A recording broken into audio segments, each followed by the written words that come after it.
Hello friends, ఇవాళ మనం సర్కిల్స్లో equation of normal ఎలా కనుక్కుంటాము దాని గురించి తెలుసుకుందాం.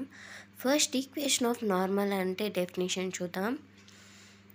ఏ normal to a circle at any point is the line passing through that point and the centre of the circle. అంటే ఒక సర్కిల్లో మనకి టాంజెంట్ ఉంటుంది అండ్ ఇంకొకటి ఈ లైన్ చూసారు, ఈ లైన్ వచ్చేసి మనకి నార్మల్ అవుతుందన్నమాట. ఏదైతే పర్పెండిక్యులర్గా ఉందో అది వచ్చేసి టాంజెంట్కి పర్పెండిక్యులర్గా ఉందో అదే మనకి నార్మల్ అవుతుంది. అండ్ నార్మల్ ఎప్పుడూ కూడా ఆ టాంజెంట్కి పర్పెండిక్యులర్గానే ఉంటుంది. మనం ఈక్వేషన్ ఆఫ్ నార్మల్ ఎప్పుడు కనుక్కోవాలన్నా మనం సేమ్ ఆ పర్పెండిక్యులర్గా ఉంది అని అనుకునే మనం ఈక్వేషన్ని ఫైండ్ అవుట్ చేస్తాం. అండ్ ఇక్కడ వచ్చేసి మనకి ఈక్వేషన్ ఆఫ్ నార్మల్కి మనకి 2 ఫార్మ్స్ ఉంటాయి.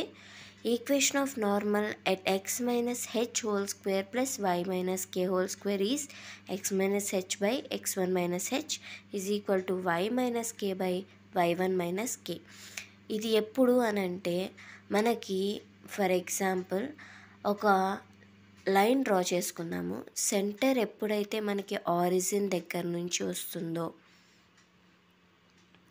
మనకి ఎప్పుడు సెంటర్ అనేది ఆరిజిన్ అవుతుందో అప్పుడు మనకి సెంటర్ పాయింట్స్ అంటే జిఎఫ్ ఆ పాయింట్స్ లేకుండా మనకు వచ్చే ఈక్వేషన్నే మనం ఆరిజిన్ ఇంకా మనకు అర్థమైపోతుంది అన్నమాట.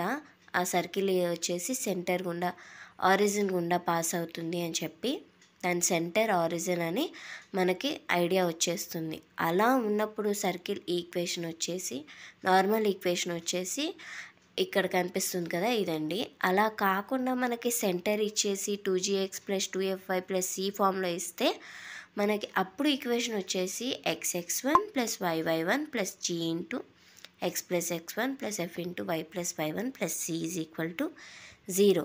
మనం ఈ ఈక్వేషన్ని యూజ్ చేస్తాము. నెక్స్ట్ వచ్చేసి మనం దానికి ఒక ఎగ్జాంపుల్ చూద్దామండి. అప్పుడు మనకి ఇంకా బాగా బ్రీఫ్గా అర్థమవుతుంది. ఇక్కడ వచ్చేసి equation of normal to the circle x square plus y square is equal to 25 at 3,4. మనకి సర్కిల్ ఈక్వేషన్ ఇచ్చేశారు. మీరు అబ్జర్వ్ చేస్తే మనకి సర్కిల్లో ఇక్కడ సెంటర్ ఇవ్వలేదు అని అంటే మనకి X minus H whole square Y minus K whole square formula ఉంది కదా, అప్పుడు మనకి ఫార్ములా ఏమవుతుంది? x minus H by x1 minus H is equal to y minus K by y1 minus K. పైన ఇచ్చిన దాంట్లో మనకి సెంటర్ హెచ్కే అని అంటే మటుకు అవి రెండు మనకి ఆరిజిన్ గుండా పాస్ అవుతున్నాయి. సెంటర్ పాయింట్ ఇవ్వలేదు కాబట్టి అవి 0 అయిపోతాయండి. నేను చూడండి సబ్స్టిట్యూట్ చేశాను. x minus 0 by 3 minus 0 y minus 0 by 4 minus 0. ఇలా మనకి సబ్స్టిట్యూట్ చేసుకుంటే మనకి equation of normal is 4x minus 3y is equal to 0 వచ్చిందనమాట. ఇప్పుడు మనకి సెంటర్ ఉంటే అంటే జీ వాల్యూ ఎఫ్ వాల్యూ అనేవి మనకు అక్కడ ఇస్తే సర్కిల్ ఈక్వేషన్లో పాయింట్ ఇస్తే మనం అప్పుడు ఈక్వేషన్ ఆఫ్ నార్మల్ ఎలా కనుక్కుంటామని చెప్పాను. Tangent equation nothing but tangent ఈక్వేషనే కదా, xx1 plus y1 plus x into G into X plus x1 plus F into Y plus y1 plus C is equal to 0 ఫామ్లోనే కదా. పాయింట్ వచ్చేసి మనకి 2,-1 ఇచ్చారు. సెంటర్ మనం ఎలా కనుక్కుంటాం? -g, -f నుంచి కనుక్కుంటాము. అలా చూస్తే మనకి -3, +2 వచ్చిందనమాట. ఈక్వేషన్ ఆఫ్ నార్మల్ ఫార్ములా వేసుకున్నాను. తర్వాత అక్కడ పైన మనకి సెంటర్ వాల్యూ అండ్ ఇచ్చిన పాయింట్ వాల్యూ వేసుకుని దాంట్లో సబ్స్టిట్యూట్ చేసుకున్నాను అనమాట. దాన్ని సబ్స్టిట్యూట్ చేసిన తర్వాత నాకు వచ్చిన వాల్యూ వచ్చేసి x plus 3y plus 16 is equal to 0 అనమాట. మనకు వచ్చిన నార్మల్ ఈక్వేషన్.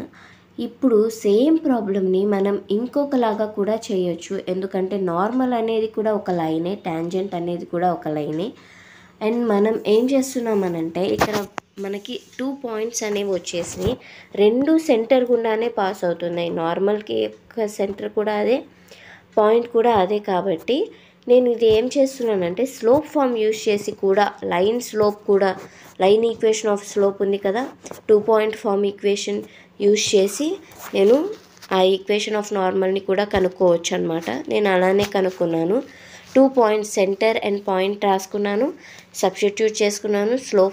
స్లోప్ ఫార్ములాలో సబ్స్టిట్యూట్ చేసుకుని equation of normal line form use చేసి, లైన్ ఈక్వేషన్ ఫామ్ యూజ్ చేసి సబ్స్టిట్యూట్ చేసుకున్నాను. చూడండి ఇక్కడ బ్రీఫ్గా కనిపిస్తుంది మీకు. అండ్ నాకు వచ్చిన ఈక్వేషన్ వచ్చేసి 3x - 6 + 5y + 5 = 0 అనమాట. ఇది వచ్చేసి నాకు వచ్చిన ఈక్వేషన్ ఆఫ్ స్లోప్. ఇక్కడ చూడండి కనిపిస్తుంది. 3x + 5y - 6 + 5 is -1 = 0 అనమాట. ఇది నాకు వచ్చిన నార్మల్ ఈక్వేషన్.